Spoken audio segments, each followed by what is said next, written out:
নমস্কাৰ বন্ধু বান্ধৱীসকল, জিকে ৱৰ্ল্ডৰ নতুন এটা ভিডিঅ'লৈ আপোনালোকক স্বাগতম। আজি আমি আপোনালোকৰ বাবে লৈ আহিছোঁ ভাৰতৰ অৰ্থনীতিৰ ওপৰত কিছুমান গুৰুত্বপূৰ্ণ প্ৰশ্ন উত্তৰ। গতিকে পলম নকৰি ভিডিঅ'টো আৰম্ভ কৰোঁ ব'লক।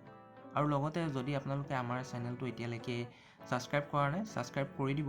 আৰু যদি এতিয়ালৈকে আমাৰ আগৰ ছিৰিজসমূহ চোৱা নাই আপোনালোকে, তেনেহ'লে আমাৰ চেনেলটোত ভিজিট কৰি আগৰ ভিডিঅ'সমূহ চাই ল'ব পাৰিব। আজিৰ 1 নম্বৰ প্ৰশ্নটো হ'ল, ভাৰতীয় ৰিজাৰ্ভ বেংকৰ প্ৰথম গভৰ্ণৰজনৰ নাম কি? Option A Shaktikanta Das, option B Raghuram Rajan, option C sir Osborne Smith, option D C D. Deshmukh. ইয়াৰে শুদ্ধ উত্তৰটো হ'ব sir Osborne Smith.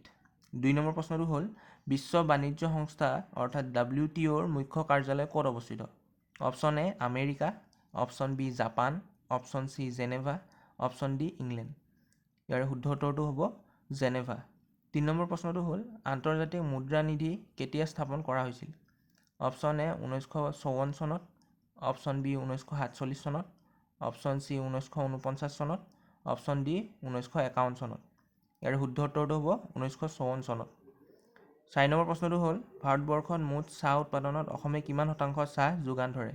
Option A প্ৰায় 45 শতাংশ, অপশ্যন বি প্ৰায় 51 শতাংশ, অপশ্যন চি প্ৰায় 55 শতাংশ, অপশ্যন ডি প্ৰায় 50 শতাংশ।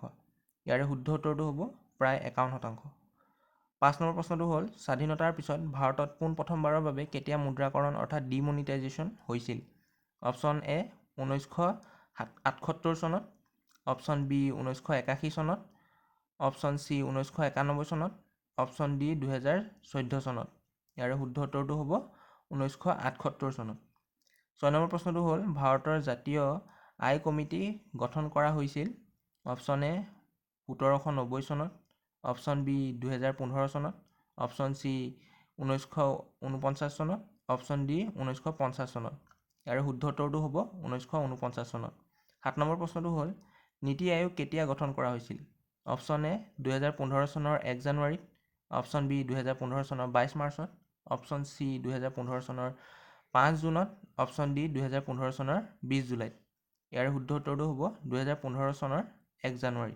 8 নম্বৰ প্ৰশ্নটো হ'ল, ভাৰতবৰ্ষত প্ৰথমে স্থাপন কৰা বেংকটোৰ নাম হ'ল? অপশ্যন এ ৰাষ্ট্ৰীয় bank, option B bank of Hindustan, option C bank of Baroda, option D state bank of India.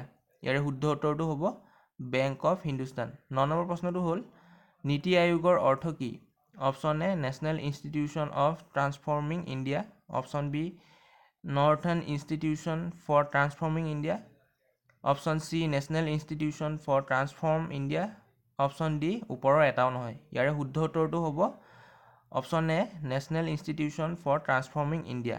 আজি শেষ অৰ্থাৎ 10 নম্বৰ প্ৰশ্নটো হ'ল, SEBI কেতিয়া স্থাপন কৰা হৈছিল? অপশ্যন এ 1992 চনৰ 12 এপ্ৰিলত, অপশ্যন চি বি 1993 চনৰ 12 এপ্ৰিলত, অপশ্যন চি 1990 চনৰ 12 এপ্ৰিলত, অপশ্যন ডি 1994 চনৰ 12 এপ্ৰিলত। ইয়াৰ শুদ্ধ উত্তৰটো হ'ব 1992 চনৰ 12 এপ্ৰিলত। গতিকে আজিলৈ ইমানে বন্ধু বান্ধৱীসকল। যদি ভিডিঅ'টো চাই ভাল পাইছে, লাইক কৰিব, শ্বেয়াৰ কৰিব, কমেণ্ট কৰিব আৰু ছাবস্ক্ৰাইব কৰিবলৈ নাপাহৰিব। ছাবস্ক্ৰাইব কৰাৰ লগতে আপোনালোকে ছাইডত থকা বেল আইকনটো প্ৰেছ কৰি দিব, যাতে সকলোতকৈ প্ৰথমে আপোনালোকে ভিডিঅ'ৰ ন'টিফিকেশ্যনসমূহ পাব পাৰে।